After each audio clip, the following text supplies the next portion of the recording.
Okay बालकगण बच्चागण बच्चा party NEET crash course में आज के इस वीडियो में हम करेंगे न्यूक्लियस के question practice. Okay, theory video nucleus का ऑलरेडी आ चुका है, चैनल पे जाके देख सकते हो।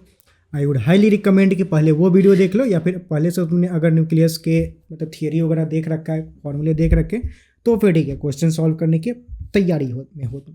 ठीक, नीचे डिस्क्रिप्शन में कुछ इंपॉर्टेंट लिंक्स होंगे, उसको एक बार देख लेना। कुछ मटेरियल चाहिए तो इंपॉर्टेंट मटेरियल का वेबसाइट का लिंक होगा। वेबसाइट पे कुछ बहुत सारे इंपॉर्टेंट मटेरियल है, उसमें से कुछ काम की चीज़ें वो तो ले सकते हो। सब कुछ फोकट में डिस्ट्रीब्यूट हो रहा है। ठीक है। अब इस वीडियो में काफ़ी एज यूजुअल जैसा कि हम क्वेश्चन प्रैक्टिस करते हैं, काफ़ी सेलेक्टेड प्रॉब्लम्स करेंगे। मतलब जितनी इस न्यूक्लियस चैप्टर में जितने भी फॉर्मूले या जितने भी कॉन्सेप्ट है, उन सभी कॉन्सेप्ट और सभी फॉर्मूला का प्रैक्टिस हो जाए, इस तरीका से क्वेश्चन को सेलेक्ट किया गया है। तो काफ़ी सिस्टमैटिक मैनर में क्वेश्चन को सेलेक्ट किया गया है।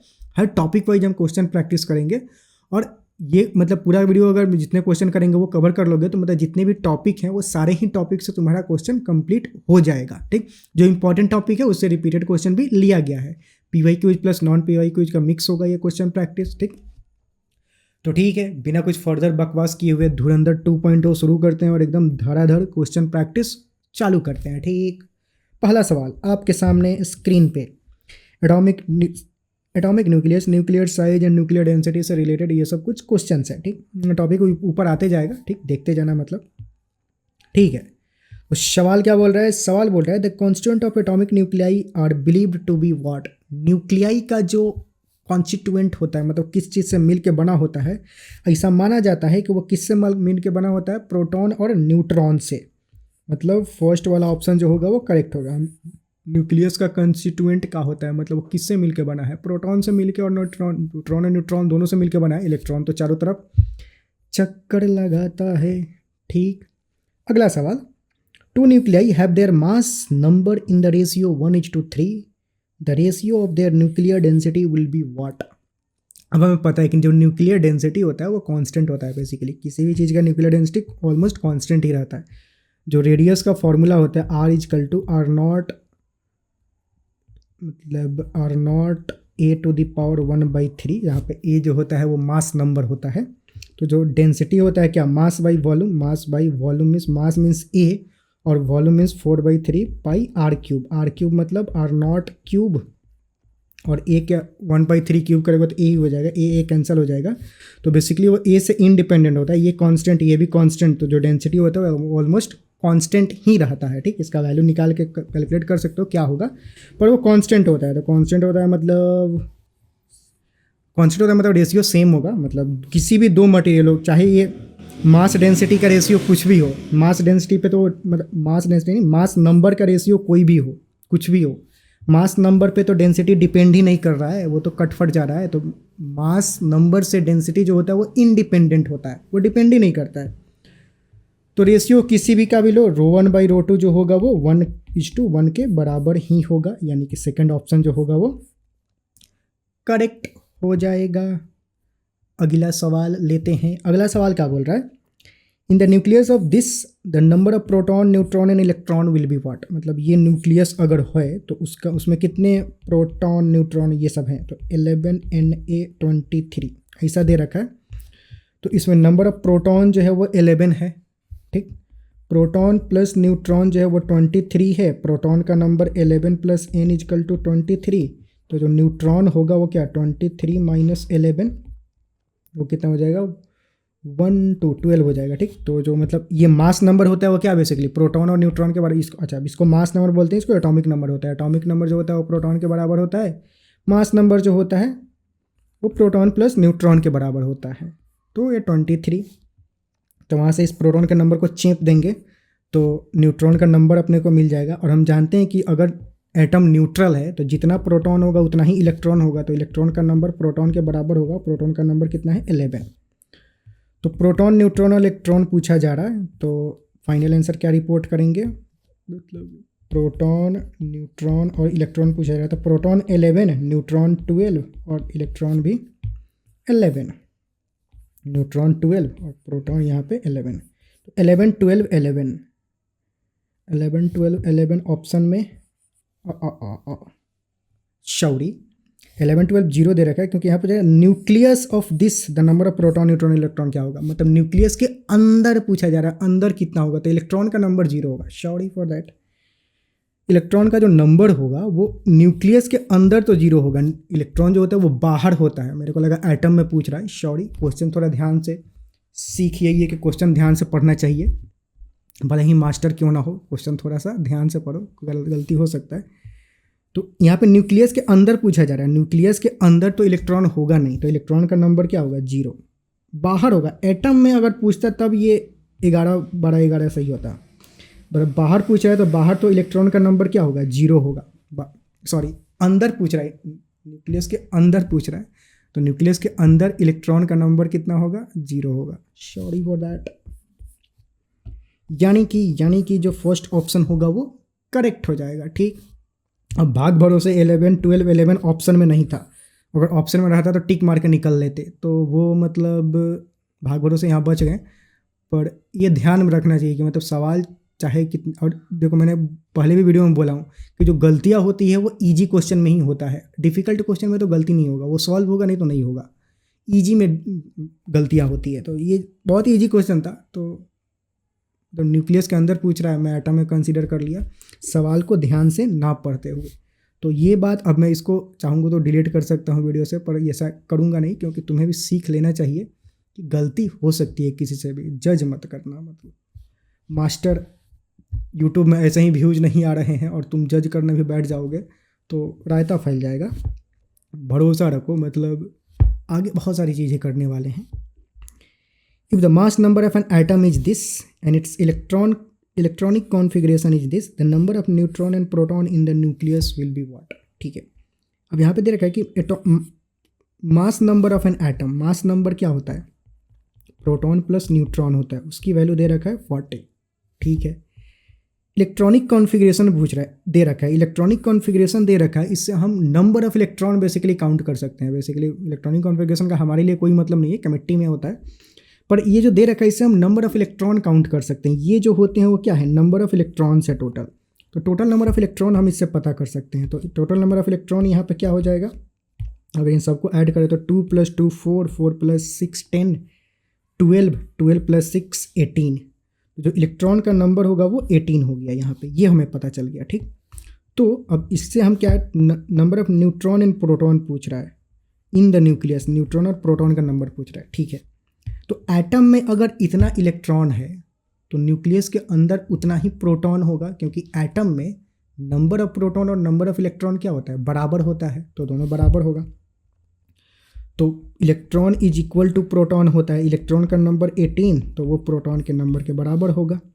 तो प्रोटॉन का नंबर तो 18 हो गया, ये हमें पता चल गया। न्यूट्रॉन का नंबर कैसे कैलकुलेट करेंगे, इस वाले इक्वेशन में प्रोटॉन का नंबर चेप देंगे, अगर इसमें चेप दे अगर, तो proton 18 + neutron is equal to 40, N equal to क्या हो जाएगा, 40 - 18, वो कितना हो जाएगा 2, 3 में से 1 गया 2, तो न्यूट्रॉन का नंबर कितना हो जाएगा 22। तो न्यूट्रॉन एंड प्रोटॉन पूछ रहा है तो 22 और 18 हो जाएगा, ठीक। 22 और 18 मतलब फर्स्ट वाला ऑप्शन जो है वो करेक्ट हो जाएगा, ठीक। सवाल चमका और गर्मी बहुत ज़्यादा है, फ़ैन ऑन किया जाए तो आवाज़ मतलब नॉइज़ बहुत ज़्यादा हो जाएगा, तो उस वजह से फ़ैन ऑन नहीं कर सकते हैं, कोई बात नहीं। पसीने की वीडियो रिकॉर्ड हो रही है, लाइक सब्सक्राइब कमेंट जरूर करना है। ओके आगे बढ़ते हैं। If the radius of aluminium nucleus is taken to be this, the radius of T this nucleus will nearly be what. अब टी ये पता नहीं इसका क्या बोलते हैं, टेलीकॉम होगा या क्या होगा, जो भी होगा उससे कोई मतलब नहीं है अपने को। जो रेडियस होता है उसका फॉर्मूला क्या होता है, रेडियस ऑफ द न्यूक्लियस का R = R0 a⁴ 1/3, जहाँ ए क्या होता है, मास नंबर। अब न्यूक्लियस यहाँ पे एल्युमिनियम का दे रखा है, तो एल्युमिनियम का मास नंबर क्या है, जो मुंडी पे होता है वो मास नंबर होता है, और जो नीचे होता है पैर के पास वो होता है एटॉमिक नंबर। तो एल्युमिनियम का मास नंबर है 27, तो radius of aluminium RAL, radius of aluminium जो होगा R0 27⁴ 1/3, ये हो जाएगा। हमसे पूछ रहा है कि ये TE समथिंग कुछ दे रखा है, उसका रेडियस क्या होगा, तो रेडियस ऑफ टी ई जो होगा वो क्या होगा, R naught A to the power 1/3। अब ए की वैल्यू यहाँ पे कितना है, 1/3। ए की वैल्यू मास नंबर कितना है, 125 है। अगर फोटो को ज़रा ध्यान से देखोगे तो ये 125 है, तो यहाँ पे मास नंबर क्या आ जाएगा, 125। अब ये वैल्यू पूछ रहा है, तो ये दो इक्वेशन है अपने पास, दोनों को अगर डिवाइड कर दें तो मज़ा आ जाएगा। मतलब इसको लेट से इक्वेशन 1 बोल देते हैं, इक्वेशन 2 बोल देते हैं। अब इक्वेशन 2 डिवाइडेड बाई इक्वेशन 1 करें तो radius of T E divided by radius of aluminium is equal to, या आर नॉट तो कैंसिल हो जाएगा, हम दिस डिवाइडेड बाई दिस करें। अब दिस की वैल्यू क्या हो जाएगी, ये इसको 5 का क्यूब लिख सकते हो, 5 का क्यूब, और 3 ये कैंसिल हो जाएगा, तो ये हो जाएगा 5 डिवाइडेड बाई ये 27 को 3 का क्यूब लिख सकते हो, 3 कैंसिल हो जाएगा, तो ये हो जाएगा 3। ठीक, ये चमका। अब यहाँ पे जो रेडियस ऑफ एल्युमिनियम है उसको इधर खोपचे में भेज दो, मतलब इधर भेज दो, तो रेडियस ऑफ टी ई जो होगा वो रेडियस ऑफ एल्युमिनियम इंटू 5/3, ये आंसर हो जाएगा। ठीक, तो 5/3 आर ई, 5/3 आर ई मतलब फर्स्ट वाला ऑप्शन जो होगा वो करेक्ट हो जाएगा। ठीक, तो सवाल यहाँ पे ये कंप्लीट हुआ। ठीक, बाल इधर उधर नहीं होना चाहिए। ओके,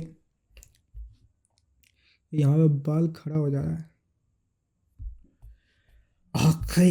ओके, अगला सवाल लेते हैं। अब आते हैं nuclear energy, binding energy, mass defect और ये सब न्यूक्लियर फोर्सेस वगैरह से रिलेटेड क्वेश्चन लेते हैं। ठीक, सवाल देखते हैं। सवाल क्या बोल रहा है कि Mn and Mp represent mass of neutron and mass of proton okay respectively. If an element having atomic mass capital M has n neutron and z proton, then the correct relation will be what? अब हम जानते हैं कि मतलब जो nucleus होता है उसका जो टोटल मास होता है वो कम होता है उसके कॉन्स्टिट्यूएंट के मास से, जिससे भी वो मिल के बना है, अगर उनको जोड़ा जाए तो उनका मास न्यूक्लियस के मास से कम होता है, क्योंकि कुछ मास गायब होता है, वही मास जो होता है वो बाइंडिंग एनर्जी में अपीयर होता है। मतलब अगर लेट्स से यहाँ पे जैसे दे रहा है कि n number of neutron and z number of proton आपस में आए और मिल के न्यूक्लियस बनाए, तो जो न्यूक्लियस बनेगा और जो न्यूक्लियस का मास होगा कैपिटल M, वो मास कम होगा कुछ, क्योंकि कुछ मास गायब हो जाता है और वही मास बाइंडिंग एनर्जी के फॉर्म में अपीयर होता है, और वही एनर्जी जो है वो न्यूक्लियस के अंदर जो कॉन्स्टिट्यूएंट है उनको बांध के अपने में रखता है। ठीक, कुछ मास गायब हो जाता है, वो मास एनर्जी के फॉर्म में अपीयर होता है, और वही एनर्जी जो न्यूक्लियस के अंदर प्रोटॉन न्यूट्रॉन है उसको आपस में बांध के रखता है। ठीक, तो जो मास ऑफ कॉन्स्टिट्यूएंट होगा, मास ऑफ कॉन्स्टिट्यूएंट क्या हो जाएगा, n नंबर ऑफ न्यूट्रॉन है, मास ऑफ न्यूट्रॉन क्या दे रखा है, Mn, तो n into mass of neutron plus z into mass of proton, ये हो गया total mass of the constituent. ये जो होगा कम होगा थोड़ा बहुत, टोटल ये ज़्यादा होगा, सॉरी मतलब ये मास ज़्यादा होगा और मास ऑफ न्यूक्लियस जो होगा वो थोड़ा कम होगा कंपेयर टू इनके कॉन्स्टिट्यूएंट के मास से। ठीक, तो ये रिलेशन होल्ड करता है बेसिकली। अब इसके अकॉर्डिंग देखोगे तो mass of nucleus will be less than the constituent mass, यानी कि फर्स्ट वाला जो ऑप्शन है वो मैच खा रहा है, तो ये फर्स्ट वाला ऑप्शन जो होगा वो करेक्ट हो जाएगा। ठीक, आगे बढ़ते हैं। अगला सवाल बोल रहा है कि इन अ फिजन प्रोसेस क्या होता है, फ्यूजन और फिजन दो होता है। फ्यूजन में दो को जोड़ते हैं, फिजन में तोड़ते हैं। जो पृथ्वी पे होता है वो फिजन होता है, पृथ्वी तोड़ते हैं उसको। Nucleus A is divided into 2 nuclei B और सी, दो पार्ट में तोड़ दिए। Then the binding energy E A E B E C respectively. Okay, then क्या होगा, अच्छा ठीक है, तो बोल रहे हैं कि लेट्स ए न्यूक्लियस है उसको बी और सी में तोड़ दिया गया, और जो बाइंडिंग एनर्जी है, इसका जो बाइंडिंग एनर्जी है वो दे रखा है ई ए, इसका जो बाइंडिंग एनर्जी है वो दे रखा है ई बी, इसको दे रखा है ई सी। तो हमसे पूछ रहा है कि कौन सा रिलेशन इसमें से होल्ड होगा। ठीक, जब हम तोड़ते हैं किसी, अब बाइंडिंग एनर्जी कर्व देखोगे तो वो कुछ बाइंडिंग एनर्जी कर्व जो होता है कुछ ऐसा होता है, मतलब यहाँ पे तोड़ते हैं तो मतलब क्या हम करते हैं, बेसिकली बड़े न्यूक्लियस को तोड़ते हैं ताकि बाइंडिंग एनर्जी पर न्यूक्लियॉन्स जो होता है वो, मतलब बड़े न्यूक्लियस को तोड़ते हैं यहाँ से, मतलब इसके पीछे वाला जो न्यूक्लियस होता है इसको तोड़ते हैं ताकि बाइंडिंग एनर्जी पर न्यूक्लियॉन्स बढ़ जाए। तो तोड़ने से तभी एनर्जी रिलीज होता है फिजन प्रोसेस में। ठीक, ताकि मतलब जो कॉन्स्टिट्यूएंट होते हैं उनका बाइंडिंग एनर्जी ज़्यादा होता है, वो ज़्यादा स्टेबल होते हैं, तो एनर्जी उसमें लिबरेट होता है, एनर्जी रिलीज होता है। तो जो इनका बाइंडिंग एनर्जी होगा वो ज़्यादा होगा कंपेयर टू पहले वाले का जिसको तोड़ा गया, तभी तो एनर्जी रिलीज होगा। ज़्यादा बाइंडिंग एनर्जी होगा मतलब ये ज़्यादा स्टेबल होंगे, ज़्यादा स्टेबल होंगे मतलब एनर्जी रिलीज करेंगे। चीज़ें जब स्टेबिलिटी की तरफ जाती है तो एनर्जी रिलीज होता है, ठीक। तो जो बाइंडिंग एनर्जी अब फाइनल प्रोडक्ट होगा EB प्लस EC वो ज़्यादा होगा बाइंडिंग एनर्जी ऑफ उसके रिएक्टेंट से। तो इसमें देखा जाए तो ये रिएक्टेंट है और इसका प्रोडक्ट ये बन रहा है, तो प्रोडक्ट का बाइंडिंग एनर्जी ज़्यादा होगा कंपेयर टू रिएक्टेंट के बाइंडिंग एनर्जी, तभी तो स्टेबिलिटी की तरफ हो जा रहे हैं और तभी तो जो एनर्जी डिफरेंस है वो एनर्जी रिलीज होता है। जितना ज़्यादा इसका बाइंडिंग एनर्जी होगा उतना एनर्जी रिलीज होगा, ठीक।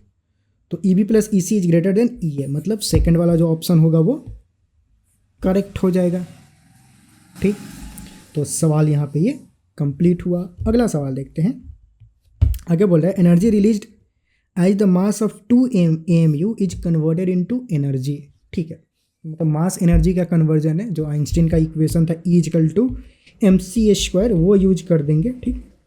अब मास को ग्राम में लोगे, सी को स्पीड ऑफ लाइट 3 × 10⁸ लोगे तो मतलब मास को kg में लोगे SI यूनिट, और इसका मीटर पर सेकंड में 3 × 10⁸ मीटर पर सेकंड रखोगे तो जो एनर्जी आएगा जूल में आएगा। पर ऐसे हम सॉल्व नहीं करते हैं।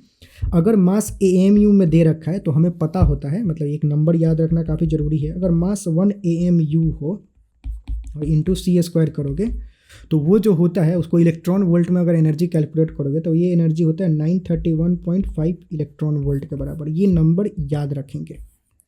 1 AMU इंटू C² मतलब 1 AMU 1 एटॉमिक मास यूनिट के कॉरस्पॉन्डिंग जो एनर्जी होता है वो एनर्जी होता है 931.5 मेगा इलेक्ट्रॉन वोल्ट। ये होता है 931.5 मेगा इलेक्ट्रॉन वोल्ट, ठीक। तो ये नंबर याद रखेंगे हमेशा, ठीक।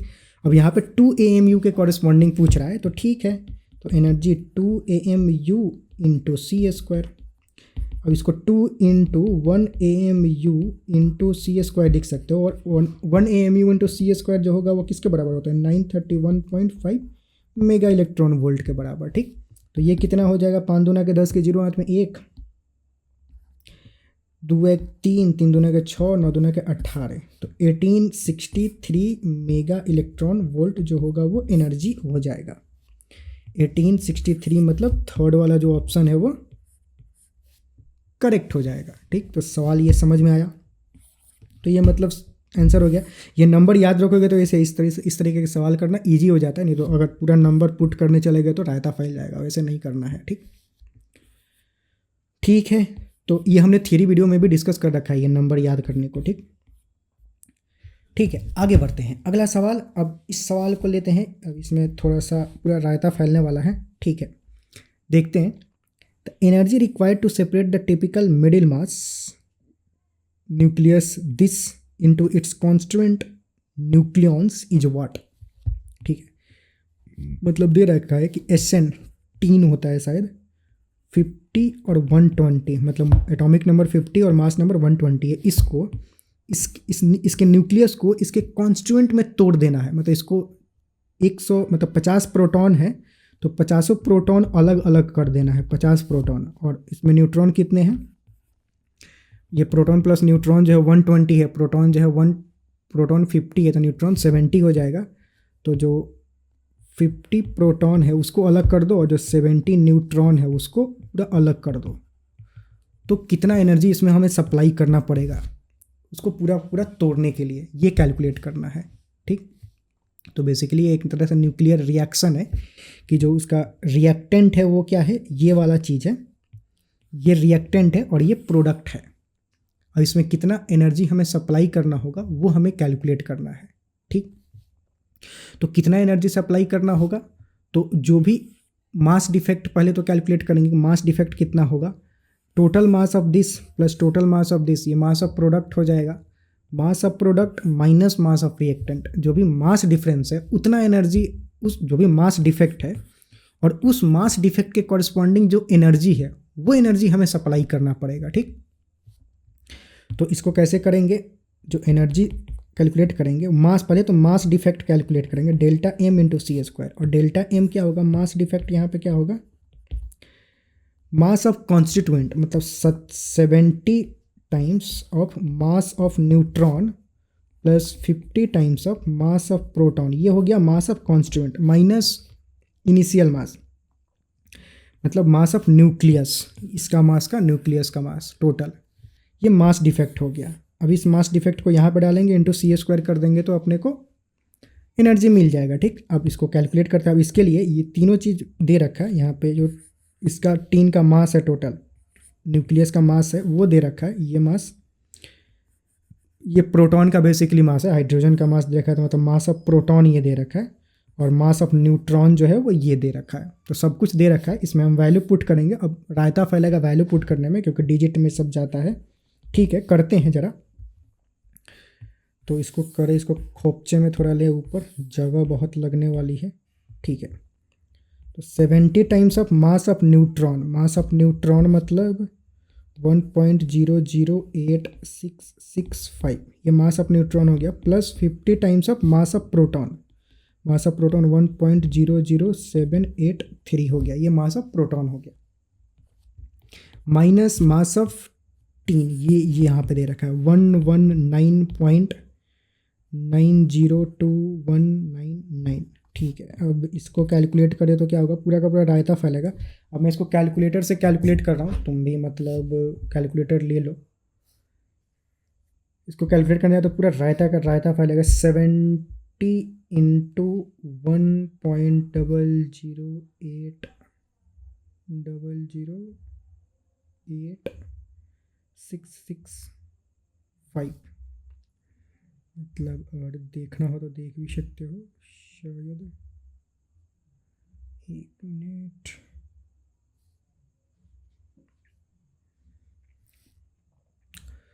तो ये हो जाएगा कितना, 70 प्लस दिस और प्लस 50 इंटू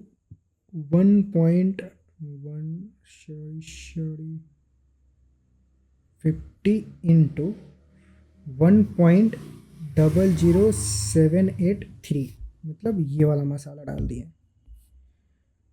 तो ये टोटल हो गया इतना, माइनस 119, ये वाला मटेरियल माइनस करे तो 0.9021299, ये हो जाएगा इतना। मास डिफेक्ट अपने को मिला इतना 1.095851, ये हो गया अपना मास डिफेक्ट। ठीक, ठीक है, तो this AMU, this atomic mass unit basically AMU में आएगा। ठीक, तो इसको इतना U हो गया। अब इस मास डिफेक्ट को यहाँ पर डाल देंगे और इंटू C² कर देंगे। ठीक, तो जो एनर्जी होगा वो क्या हो जाएगा, 1.09581 into C² into atomic mass unit into C² basically. अब 1 AMU इंटू C² की वैल्यू क्या होती है, 931.5, ये हमें पता है। 1.09581 इंटू 931.5, अब जो भी यहाँ पे आया हुआ है उसमें मल्टीप्लाई कर देंगे, दिस इंटू 931.5, इसको करोगे तो ये आ जाएगा 1020.7852, ऐसा कुछ मेगा इलेक्ट्रॉन वोल्ट आ जाएगा। ठीक, अब इसको कंपेयर करोगे यहाँ पे तो ये मैच हो रहा है कुछ, मतलब 78 है तो इसको 1 से इंक्रीज कर दो तो 1021, मतलब थर्ड वाला ऑप्शन अपना मैच हो रहा है। तो ये अपना फाइनल आंसर हो जाएगा। तो इस तरह के में थोड़ा सा कैलकुलेशन बढ़ जाता है, पर कोई नहीं, करने आना चाहिए कि करते कैसे। मास डिफेक्ट वाले कैलकुलेट करेंगे, जो भी मास एक्स्ट्रा मास बन रहा है उसके कॉरस्पॉन्डिंग उतना एनर्जी हमें सप्लाई, मतलब बेसिकली हो क्या रहा है यहाँ पे कि इसका मास ज़्यादा होगा, इसका मास कम है, तो जो भी एक्स्ट्रा मास बन रहा है उतना एनर्जी हमें, वो जो एनर्जी हम सप्लाई कर रहे हैं वो एनर्जी मास में कन्वर्ट हो जाएगा और इनको तोड़ देगा। ठीक, तो जो भी मास डिफेक्ट है उसके कॉरस्पॉन्डिंग एनर्जी हमें सप्लाई उतना करना पड़ेगा इसमें। ठीक, तो इसलिए इतना एनर्जी सप्लाई कर रहे हैं। ठीक है, अब ये भी देखा जाए तो ये भी कुछ मेरे को लग रहा है कि वैसा ही होगा। Calculate the binding energy of alpha particle from the following data. ठीक है, अल्फा पार्टिकल का बाइंडिंग एनर्जी कैलकुलेट करना है। तो बाइंडिंग एनर्जी क्या होता है, जो बाइंडिंग एनर्जी का फॉर्मूला होता है, ये हमने पहले जो थियरी वीडियो देख रखा है उसमें भी ये सारे फॉर्मूले मैंने लिख रखे हैं। अगर मैं ये थियरी वीडियो का मतलब वो खोलूँ PPT ये पीपीटी रहा। तो इसमें अगर तुमने देखा होगा तो फॉर्मूले सारे लिख रखे होंगे। फॉर्मूले कहाँ पे मिल जाएंगे? जैसे बाइंडिंग एनर्जी का फॉर्मूला यहाँ पे दे रखा है, मास डिफेक्ट इनटू C², ठीक। और भी जो न्यूक्लियर रिएक्शन का फॉर्मूला होता है, Q value of the reaction, mass of reactant minus mass of product into C², Q value binding energy के टर्म्स में, binding energy of the product minus binding energy of the reactant. तो ये सब चीज़ें यहाँ पे दे रखी है, ठीक। तो जो बाइंडिंग एनर्जी होता है क्या, basically mass defect into C²। तो पहले तो हम मास डिफेक्ट कैलकुलेट करेंगे। तो जो अल्फा पार्टिकल है वो किस चीज़ से मिलके बना है? 2 प्रोटॉन और 2 न्यूट्रॉन से मिलके बना हुआ है, ठीक। तो मास ऑफ कॉन्स्टिट्यूएंट निकालेंगे minus mass of initial matter, और जो भी मास डिफेक्ट है दोनों के बीच का, that into C², that will be binding energy, ठीक। तो मास डिफेक्ट पहले कैलकुलेट करते हैं, delta M। 2 mass of proton, mass of proton कितना हो जाएगा? अब ये हो गया। अब मैं इसको कैलकुलेट नहीं करूँगा, लेंदी हो जाएगा, मैं बस इक्वेशन लिख के छोड़ दे रहा हूँ। 2727 मास of proton plus twice of mass of neutron. Mass of neutron कितना? 1.008665। ये हो गया mass of neutron. Mass of proton plus mass of neutron minus mass of the ये अल्फा पार्टिकल, और मास ऑफ अल्फा पार्टिकल यहाँ पे दे रखा है, हीलियम न्यूक्लियस। हीलियम न्यूक्लियस ये जो होता है वो अल्फा पार्टिकल होता है। तो 4.002800 ये हो गया mass defect. This into AMU, मान लो इसकी वैल्यू जो होती है वो x आती है, तो x AMU, ठीक। मतलब AMU यू मैं लिख रहा हूँ, लेट्स से XU, ठीक। तो जो बाइंडिंग एनर्जी होगा वो क्या हो जाएगा? बाइंडिंग एनर्जी का फॉर्मूला का delta M into C²। Delta M कितना? x AMU या फिर U इंटू C², और 1 atomic mass unit into C² क्या होता है? 931.5 मेगा इलेक्ट्रॉन वोल्ट। तो x की वैल्यू पहले कैलकुलेट करो, ये सब करके जो भी x की वैल्यू आएगी यहाँ पे डाल दो, और फिर उसको इससे मल्टीप्लाई करो और टोटल कैलकुलेट करो क्या आ रहा है, इसमें से कौन सा ऑप्शन सही है नीचे कमेंट में करके बताओ। ये ठीक, जो भी बच्चा सॉल्व करेगा नीचे कमेंट में करके जरूर बताओ, ताकि तुम्हारे दोस्त देख पाएँ, अगर कोई दूसरा सॉल्व करे तो हाँ सेम ही आंसर आ रहा है या नहीं। अब ये दिस लेफ्ट टू यू, अब यहाँ पे फिर से मैं सेम तरह का कैलकुलेशन करूँगा तो बहुत लेंदी हो जाएगा, मतलब तुम भी बोर हो जाओगे, सो जाओगे। तुम वीडियो पॉज करके बेटर खुद से सॉल्व करो इसको, ठीक, और आंसर कमेंट में बताओ क्या होगा। ओके, आगे बढ़ते हैं। अगला सवाल आगे बोल रहा है कि energy of 11 gram of uranium is equal to what. Okay, 11 gram of uranium. अब यूरेनियम मतलब मास डिफेक्ट, मतलब फॉर्मूला क्या होता है? Mass corresponding E equal to mc², ठीक। मास की वैल्यू यहाँ पे दे रखा है कि 11 ग्राम है, तो मास की वैल्यू 11 ग्राम है, तो हमें एनर्जी कैलकुलेट करना है। तो सिंपल इसमें सीधा सीधा वैल्यू पुट करते हैं, ग्राम में ही दे रखा है तो केजी में कन्वर्ट कर लेते हैं, डिवाइडेड बाई 1000 कर देंगे तो केजी में कन्वर्ट हो जाएगा, ठीक। और इंटू C², सी की वैल्यू भी SI यूनिट में ही रखते हैं, 3 × 10⁸ तो ये सब कुछ SI यूनिट में है, तो जो फाइनल आंसर आएगा वो जॉउल में आएगा यहाँ पे, सिंपल, ठीक। एनर्जी है तो जॉउल में आएगा, ठीक। तो 21/10⁻³ और ये क्या हो जाएगा? 9 × 10⁻16 हो जाएगा, स्क्वायर करोगे इसको तो। अब 9 × 21 कितना हो गया? 9 और 1 89, और इंटू 10⁻16 -3 10⁻13 जॉउल, ये हो गया। ऑप्शन देखें तो डायरेक्ट यही दे रखा है, थर्ड वाला जो ऑप्शन है वो डायरेक्ट मैच हो रहा है, तो मतलब थर्ड वाला ऑप्शन यहाँ पे ये करेक्ट हो जाएगा, ठीक। ओके, अगला सवाल। Assume that neutron break into proton and electron. Energy released during this process will be what? तो न्यूट्रॉन जो है, न्यूट्रॉन वो प्रोटॉन और इलेक्ट्रॉन इन दोनों में ब्रेक हो रहा है, तो इसमें कितना एनर्जी रिलीज्ड होगा वो हमें कैलकुलेट करना है। मतलब basically Q value of the reaction क्या होगा वो हमें कैलकुलेट करना है। Q value of the reaction क्या होता है? Mass of reactant minus mass of product into C²। ये फॉर्मूला हमने देखा है, ठीक। मतलब पीछे हमने फॉर्मूला देखा है जो पढ़ रहे थे, यहाँ पे डायरेक्ट यहीं पे है। तो mass of reactant minus mass of product into C² will be the Q value. मतलब क्यू वैल्यू मतलब कितना एनर्जी रिलीज हो रहा है, ये सब चीज़ें कैलकुलेट करना होता है इसमें, तो ठीक। तो बस यहाँ पे रिएक्टेंट क्या है, मतलब प्रोडक्ट, रिएक्टेंट में क्या है? प्रोटॉन और इलेक्ट्रॉन, तो इनका मास जोड़ेंगे, वो रिएक्टेंट ये है न्यूट्रॉन, तो रिएक्टेंट क्या है? न्यूट्रॉन। न्यूट्रॉन का मास कितना दे रखा है? ये, तो ये लिख देते हैं 1.008 665 minus mass of product, product में क्या है, प्रोटॉन और न्यूट्रॉन दोनों है, तो इन दोनों का मास जोड़ देंगे, प्रोटॉन और इलेक्ट्रॉन, सॉरी, तो प्रोटॉन और इलेक्ट्रॉन दोनों का मास ऐड कर देंगे तो वो मास ऑफ प्रोडक्ट हो जाएगा। तो मैं इसको ऐसे लिख रहा हूँ, मास ऑफ प्रोडक्ट क्या, 1.00727 प्लस 0.00055, ठीक, ये हो गया delta M into C square, ठीक, ये हुआ।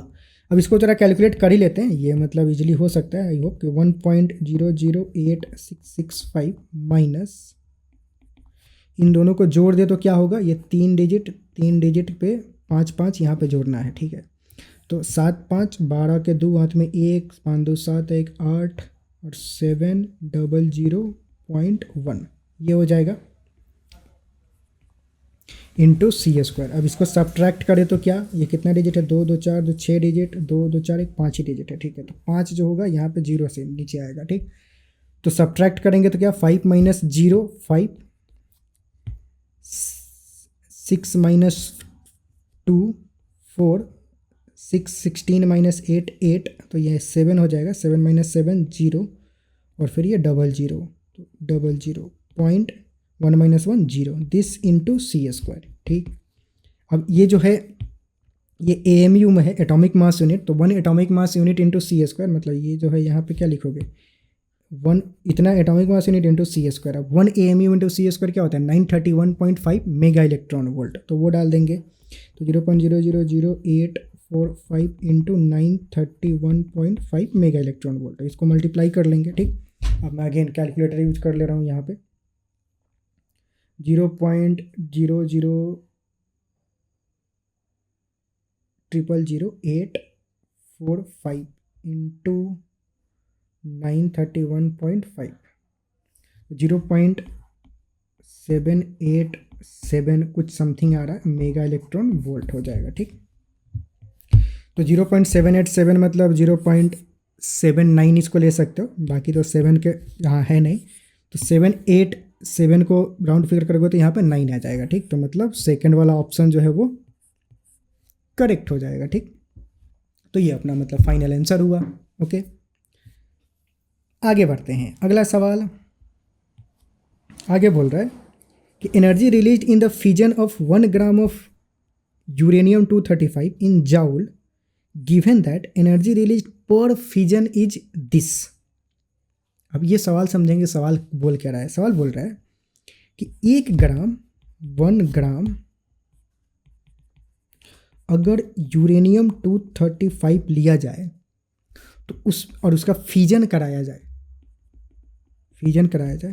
तो कितना एनर्जी रिलीज होगा वो कैलकुलेट करो। अगर एक फिजन मतलब एक यूरेनियम 235 का अगर फिजन प्रोसेस कराते हो तब हमारे पास इतना एनर्जी होता है, मतलब एक यूरेनियम 1 एटम ऑफ यूरेनियम 235 को अगर फिजन प्रोसेस कराया जाए तब हमारे पास 2 मेगा इलेक्ट्रॉन वोल्ट का एनर्जी आता है।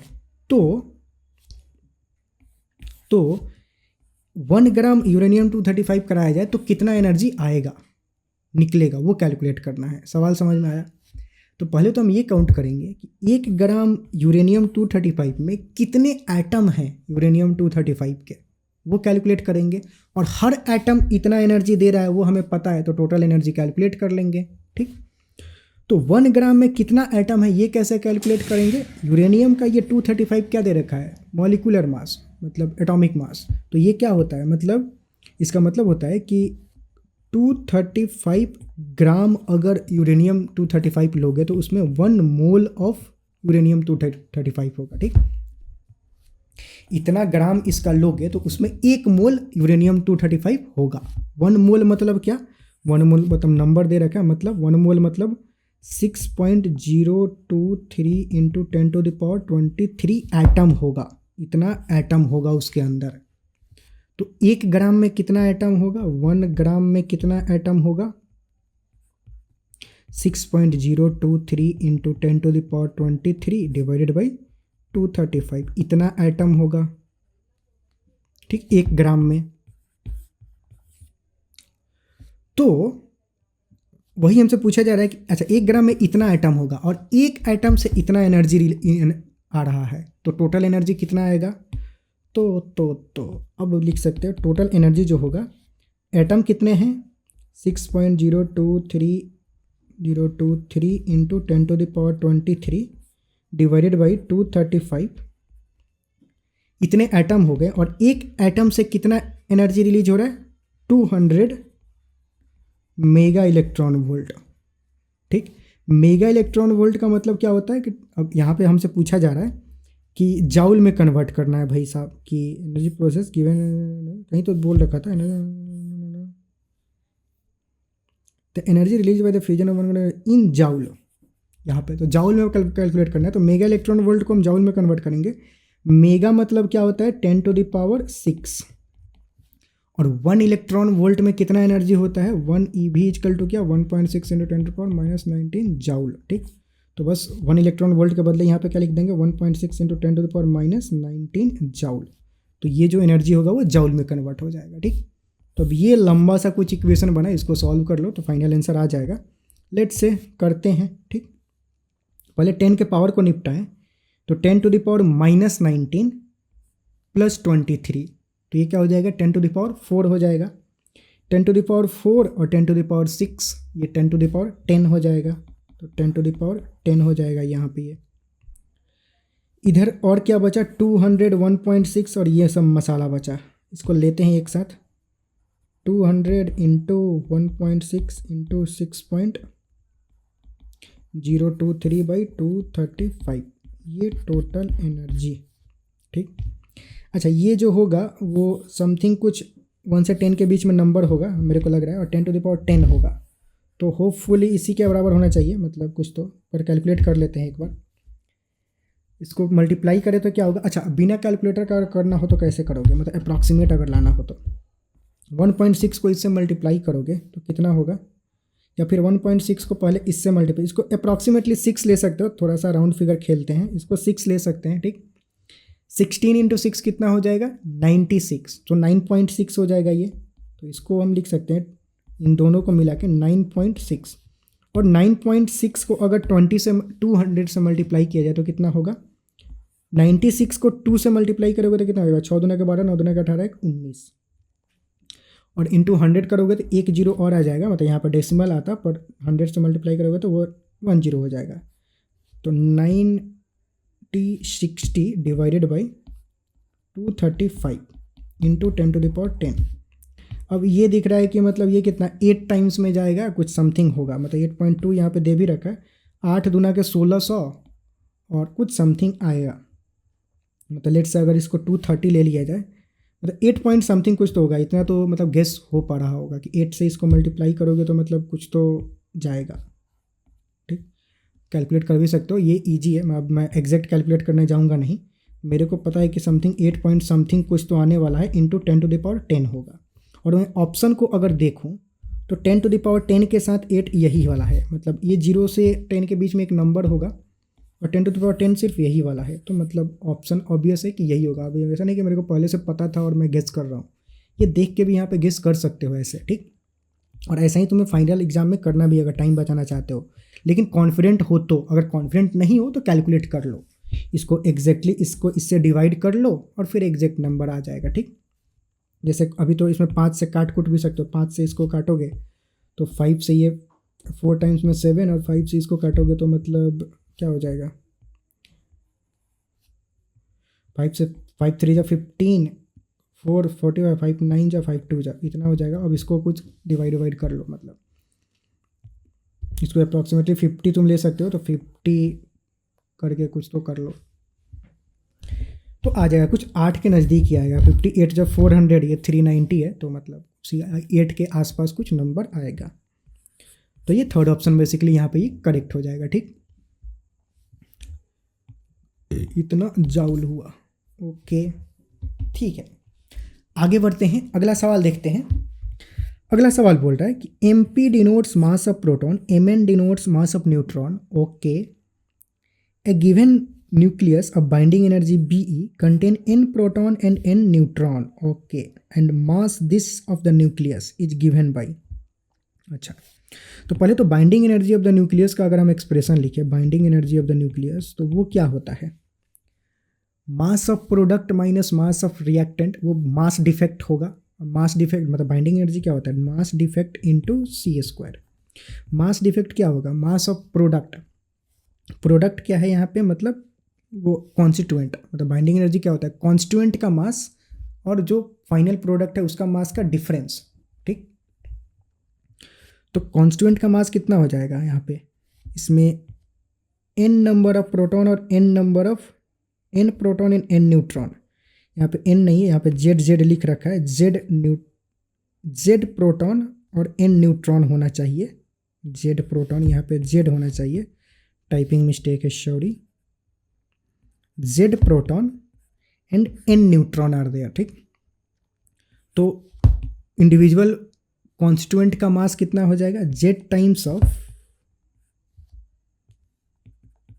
Times of mass of proton plus n times of mass of neutron, ये हो गया कॉन्स्टिट्यूएंट का मास, माइनस जो पूरा का पूरा न्यूक्लियस है उसका मास, पूरा का पूरा न्यूक्लियस कौन सा है, ये वाला, मास ऑफ न्यूक्लियस है nz और इनटू सी स्क्वायर। ये हो गया बाइंडिंग एनर्जी का एक्सप्रेशन। ठीक, ये चमका। अब यहाँ से हमें इसका एक्सप्रेशन कैलकुलेट करना है, तो सी स्क्वायर को इधर भेजेंगे तो डिस बाई सी स्क्वायर हो जाएगा, और ये जो है इसको इधर लेके आएँ और ये एक्सप्रेशन को उधर लेके चले जाएं, तो अपने को मिल जाएगा मास ऑफ nz जो न्यूक्लियस है उसका, z times of mass of proton plus n times of mass of neutron minus binding energy by C square, ये एक्सप्रेशन हो जाएगा। ठीक, तो अब यहाँ से मैच करें तो ये थर्ड वाला ऑप्शन मैच हो रहा है, तो मतलब ये जो होगा अपना फाइनल आंसर हो जाएगा। ठीक, चमका ये, तो ये मतलब फाइनल आंसर हुआ। ठीक, आगे बढ़ते हैं, अगला बोल रहा है the energy equivalent to 0.5 gram of substance will be what, 0.5 gram के कॉरेस्पॉन्डिंग एनर्जी कितना होगा, तो E equal to M C square formula use कर लेंगे, E equal to M C square, M की वैल्यू कितना है 0.5, ग्राम में दे रखा है, केजी में कन्वर्ट कर लेंगे, इंटू सी स्क्वायर 3 इंटू 10⁸ का स्क्वायर। ठीक, 5 नीचे अगर डेसिमल हटा है तो 4 जीरो आ जाएगा, 3 का स्क्वायर 9 और ये 10⁻16 हो जाएगा, 9 5 जब 45 इंटू 10⁻16 में से 4 गया कितना हो जाएगा 12, तो 10⁻12 जाउल हो जाएगा, तो 45 इंटू 10⁻12 जाउल। 45 4.5 के टर्म्स में दे रखा है, तो इसको तुम ऐसे भी लिख सकते हो 4.5, मतलब इसको 10 से डिवाइड कर दो और 10 से मल्टीप्लाई कर दो, तो ये हो जाएगा 4.5 और ये बन जाएगा 10⁻13, तो 10⁻13 जाउल। तो जो एनर्जी होगा वो क्या हो जाएगा 4.5 इंटू 10⁻13 जाउल, मतलब फर्स्ट ऑप्शन जो होगा वो करेक्ट हो जाएगा। ठीक, तो सवाल मतलब यहाँ पे ये कंप्लीट। ओके, तो आगे की चीज़ें देखते हैं। अगला क्वेश्चन बोला, अब अगले जनरेशन के क्वेश्चन में हम इंटर करेंगे radioactive decay, nuclear reaction और न्यूक्लियर रिएक्टर से रिलेटेड इसमें कुछ प्रॉब्लम देखने वाले हैं। ठीक, तो पहले ही देखते हैं। अब इसमें चीज़ें थोड़ी सी, ये क्वेश्चन है थोड़ा सा लेंदी हो सकता है, पर थोड़ा ध्यान देना, इससे कॉन्सेप्चुअल क्लियरिटी काफ़ी आएगा। ठीक, तो उससे इस तरह के जितने भी क्वेश्चंस होते हैं उसको तुम सॉल्व कर पाओगे। ठीक है, तो radioactive nucleus undergo a series of decay according to equation this, मतलब कोई एक न्यूक्लियस है, जैसे उसको ए बोल देते हैं, वो बहुत सारे डीके में जा रहा है, बीटा A1 बन गया, फिर अल्फ़ा डीके A1 A2 बन गया, फिर वो अल्फ़ा डीके कर रहा है और A3 वो बन गया। ठीक, तो ऐसे कुछ सीरीज ऑफ डीके हो रहा है। ठीक है, अब इसमें जो फाइनल प्रोडक्ट है A3, उसका मास नंबर और एटॉमिक नंबर ऑफ A3 दे रखा है कितना 127, मतलब मास नंबर 172 और एटॉमिक नंबर कितना 69। एटॉमिक नंबर को नीचे लिखते हैं पैर के पास और मास नंबर को मुंडी पे लिखते हैं ऊपर सर पे। ठीक है, तो हमसे पूछ रहा है कि then the mass number and atomic number of A, मतलब इसका मास नंबर और एटॉमिक नंबर क्या होगा वो हमें कैलकुलेट करना है। ठीक, तो मान लेते हैं कि इसका मास नंबर को यूजुअली ए से रिप्रेजेंट किया जाता है, ये ए और ये ए डिफरेंट है, ये न्यूक्लियस है, उसका मास नंबर ए हम बोल रहे हैं यहाँ पे, और उसका एटॉमिक नंबर जेड बोल देते हैं। ठीक, ठीक है, तो इसमें अब इसको हो गया ये, और ये सब डीके हो रहा है, तो ज़रा बारी बारी सब करेंगे क्या। इस डीके के बाद इसका मास नंबर एटॉमिक नंबर क्या होगा वो कैलकुलेट करेंगे, फिर इस डीके के बाद इसका मास नंबर एटॉमिक नंबर क्या होगा वो कैलकुलेट करेंगे, और सेम ये कैलकुलेट करेंगे, और इसका मास नंबर और एटॉमिक नंबर दे रखा है। ठीक, बताइए न्यूक्लियर रिएक्शन होगा, ये डीके होगा, तो इसके बाद इसका मास नंबर एटॉमिक नंबर क्या होगा वो कैलकुलेट करेंगे, और जो भी आएगा तो इसका हमें पता है तो दोनों को इक्वेट कर देंगे तो आंसर आ जाएगा। तो देखते हैं कैसे करेंगे बारी बारी से। ठीक, तो यहाँ पे दे रखा है कि ये बीटा डीके हो रहा है। बीटा डीके मतलब क्या, बीटा डीके दो तरह का होता है, बीटा प्लस बीटा माइनस। अगर कुछ भी नहीं दे रखा है तो बीटा माइनस डीके तुम लेके चलोगे, मतलब इलेक्ट्रॉन डीके हो रहा है। ठीक, इलेक्ट्रॉन डीके में क्या होता है कि मतलब एक प्रोटॉन जो होता है, प्रोटॉन नहीं न्यूट्रॉन जो होता है वो प्रोटॉन और इलेक्ट्रॉन में कन्वर्ट हो जाता है। ठीक, मतलब बीटा डीके का मतलब यही होता है कि इलेक्ट्रॉन निकल रहा है तो न्यूट्रॉन एक प्रोटॉन और इलेक्ट्रॉन में कन्वर्ट होता है। चार्ज प्लस माइनस जीरो और मास भी मतलब 1 के 1 ही रहेगा। ये इसका मास 0 होता है, इसका मास 1, इसका मास 1 के बराबर रहेगा। ठीक, अच्छा, तो इसमें न्यूट्रॉन जो है एक प्रोटॉन में कन्वर्ट हो जा रहा है, तो प्रोटॉन एक बढ़ जाएगा क्योंकि एक प्रोटॉन अब ज़्यादा हो गया, एक नया प्रोटॉन बना, तो इसका जो नंबर होगा वो Z+1 हो जाएगा प्रोटॉन नंबर। और मास नंबर क्या होगा, अब मास नंबर में देखा जाए तो एक न्यूट्रॉन जो है वो प्रोटॉन में कन्वर्ट हो गया। मास नंबर क्या होता है, number of proton plus number of neutron, तो number of proton plus neutron तो सेम ही है। अब अंदर उनके एक न्यूट्रॉन प्रोटॉन में कन्वर्ट हो गया, लेकिन दोनों का सम तो अभी भी वही रहेगा, तो मास नंबर चेंज नहीं होगा, मास नंबर ए का ए ही रहेगा यहाँ पे। ठीक, क्योंकि सम ऑफ प्रोटॉन प्लस न्यूट्रॉन अभी भी वही है। ठीक, ठीक है, तो इसका नंबर ऑफ मास नंबर ये हो गया, और इसका जो प्रोटॉन प्लस, कैमरा बंद हुआ, 1 मिनट इसको चालू करते हैं। तो ये हो गया, अब इसका जो मतलब मास नंबर ए रहा और इसमें प्रोटॉन का नंबर Z+1 हो गया। अब इसके बाद अल्फा डीके हो रहा है। अल्फा डीके क्या होता है, मतलब 2 proton plus 2 neutron. Helium nucleus होता है तो उसमें 2 प्रोटॉन होता है 2 न्यूट्रॉन होता है, मतलब अल्फा डीके हुआ मतलब 2 प्रोटॉन और 2 न्यूट्रॉन निकल गया, निकल के बाहर चला गया। ठीक, तो 2 प्रोटॉन कम हो गया, पहले Z+1 था तो अब प्रोटॉन कितना हो जाएगा, Z+1 -2, तो वो हो जाएगा Z-1 नंबर ऑफ प्रोटॉन हो जाएगा। अब मास नंबर में क्या होगा, मास नंबर में क्या चेंज आएगा, 4 न्यूक्लियॉन्स बाहर चले गए, 2 प्रोटॉन और 2 न्यूट्रॉन बाहर चला गया, मतलब 4 कम हो जाएगा। तो यहाँ पे अगर नंबर ऑफ न्यूक्लियॉन्स ए है तो यहाँ पे A-4 हो जाएगा।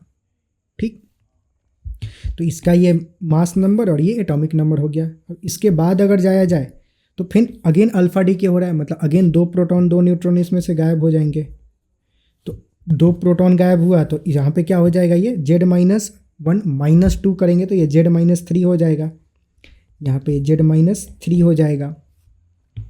और यहाँ से 4 गायब करेंगे तो ये A-4 यानी कि A-8 हो जाएगा। ठीक, ये मास नंबर हो जाएगा। लेकिन यहाँ पे तो मास नंबर दे रखा है 172 है, तो ये जो मास नंबर अपना आया है वो A-8, ये A-8 172 के बराबर होगा। और यहाँ पे नंबर ऑफ प्रोटॉन अपने को आया Z-3, तो Z-3 क्या होगा 70, Z-3 जो है 69 के बराबर होगा, 70 नहीं। ठीक, तो ये इसके बराबर, ये इसके, अब इससे हम A और Z की वैल्यू कैलकुलेट कर सकते हैं। ठीक, सिंपल। अब इसको अगर इक्वेट करें तो यहाँ से अपने को A की वैल्यू क्या आ जाएगी, 172 + 8 180 हो जाएगा। और यहाँ से अगर Z की वैल्यू कैलकुलेट करें तो 69 + 3 72 हो जाएगा। तो ये Z हो गया और ये A हो गया। ठीक, मतलब ये इसका जो Z प्रोटॉन का नंबर था वो 72 और इसका जो मास नंबर था वो 180। तो मास नंबर और एटॉमिक नंबर, तो मास नंबर ये हो गया 180 और एटॉमिक नंबर 72, 180 और 72, मतलब सेकंड ऑप्शन जो होगा अपना करेक्ट हो जाएगा। ठीक, तो सवाल ये मतलब कंप्लीट हुआ। ठीक, आगे देखते हैं। अगला बोल रहा है कि ये जो है वो इसमें कन्वर्ट हो रहा है और इतना एनर्जी रिलीज हो रहा है, दिस रिप्रेजेंट व्हाट। अब इसमें देखो कि मतलब 4 हाइड्रोजन एटम मिलके एक हीलियम बन रहा है। ये कहाँ पे होता है, सन में होता है। फ्यूजन प्रोसेस है बेसिकली, ये न्यूक्लियर फ्यूजन प्रोसेस है कि हाइड्रोजन मिलके हीलियम बन रहा है और एनर्जी रिलीज हो रहा है। तो ये फ्यूजन प्रोसेस है। तो कौन सा प्रोसेस है, ये क्या रिप्रेजेंट करता है, न्यूक्लियर फ्यूजन प्रोसेस रिप्रेजेंट कर रहा है। सीधा सीधा मतलब इसमें थियोरेटिकल क्वेश्चन भी आते हैं, मॉडर्न फिजिक्स से बहुत सारे थियोरेटिकल क्वेश्चन आते हैं, तो वही हम थियोरेटिकल क्वेश्चन प्रैक्टिस कर रहे हैं।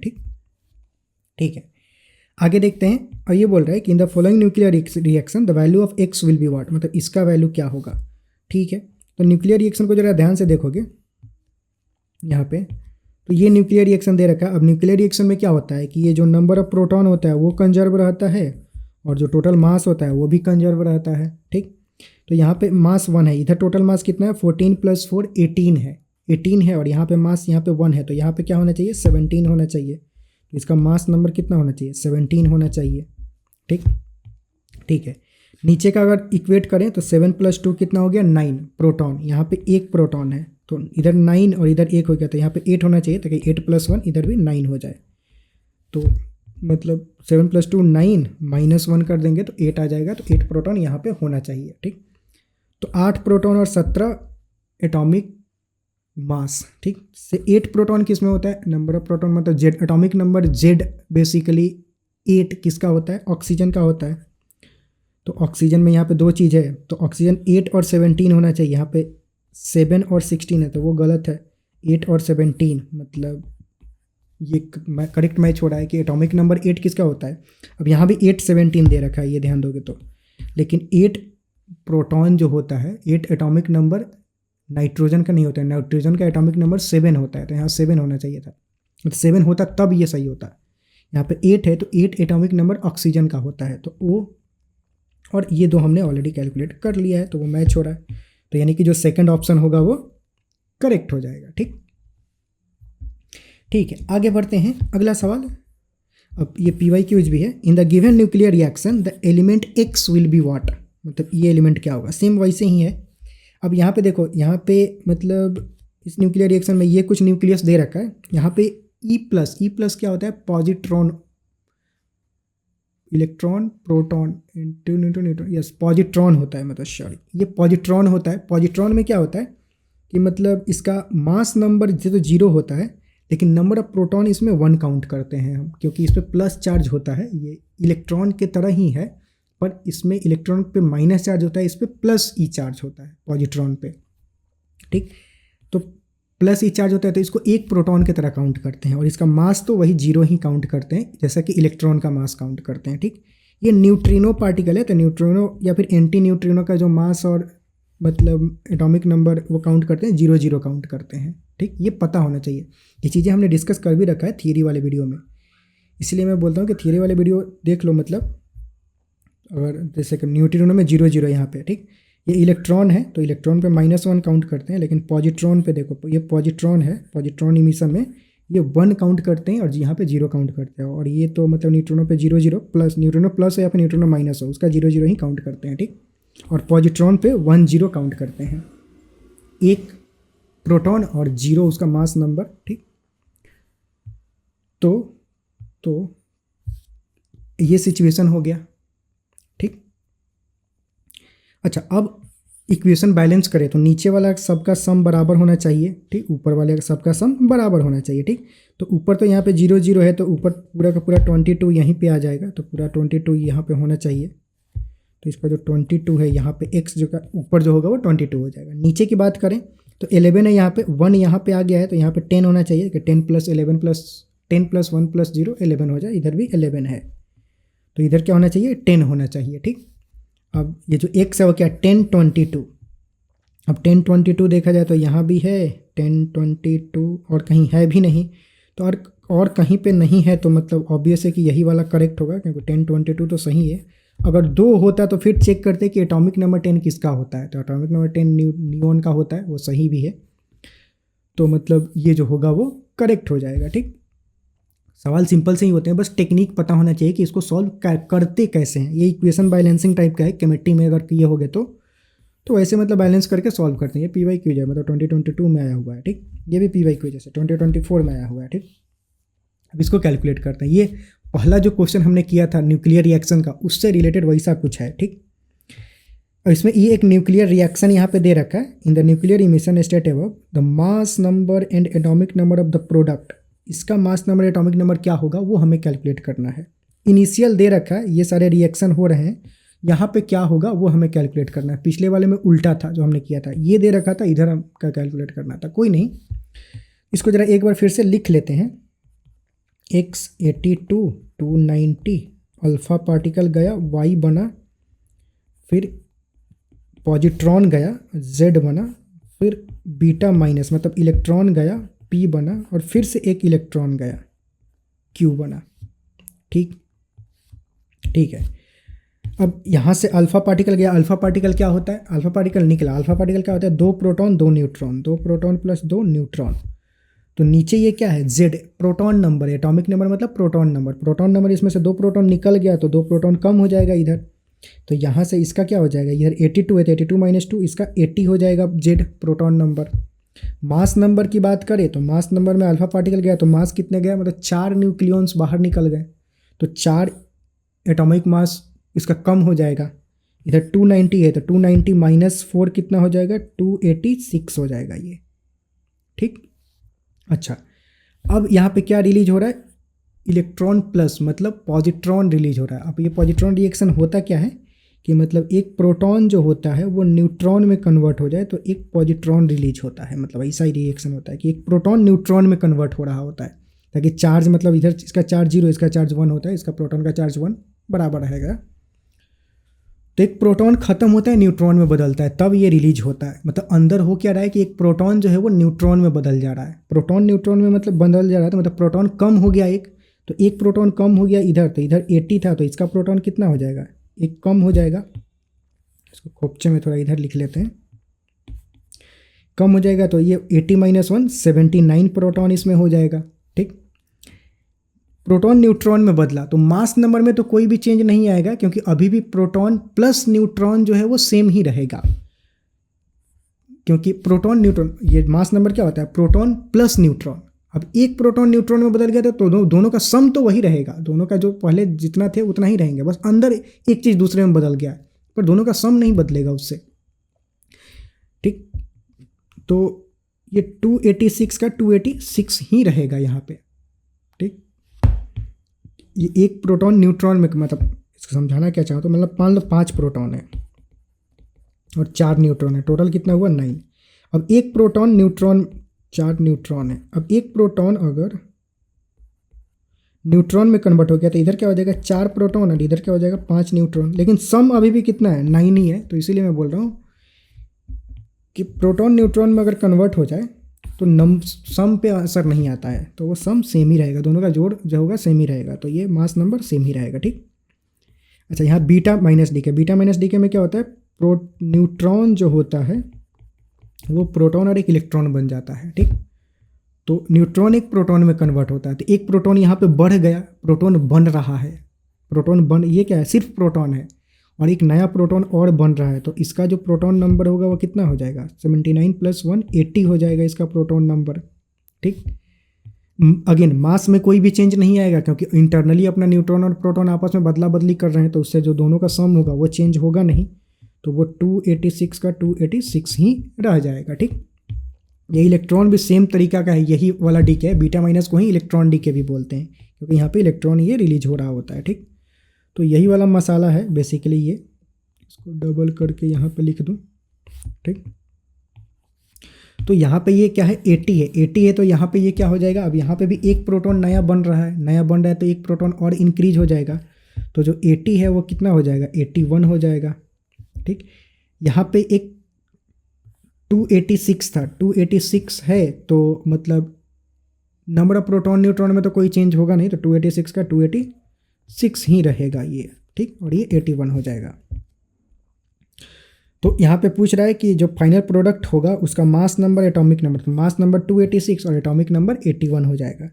286 और 81 मतलब जो सेकंड ऑप्शन होगा वो करेक्ट हो जाएगा। अभी मैं समझाने के लिए समझाया तो बहुत टाइम लग गया, पर तुम्हें अगर समझ में आता है तो धाएँ धाएँ धाएँ धाएँ धाएँ धाएँ लिखते चले जाओगे एकदम धुरंधर की तरह, तो मतलब उसमें प्रॉब्लम नहीं होगा। अभी समझाने में मतलब थोड़ा ज़्यादा टाइम लगेगा, तो इससे मतलब हताश नहीं होना है कि मतलब अरे भाई का मतलब यहाँ पे पढ़ा है, एकदम मतलब एक्साइटेड एनर्जी में नहीं चले जाना है। ठीक, ठीक है, इसी के साथ ये चैप्टर के सारे ही जो भी क्वेश्चंस थे वो कंप्लीट हुए।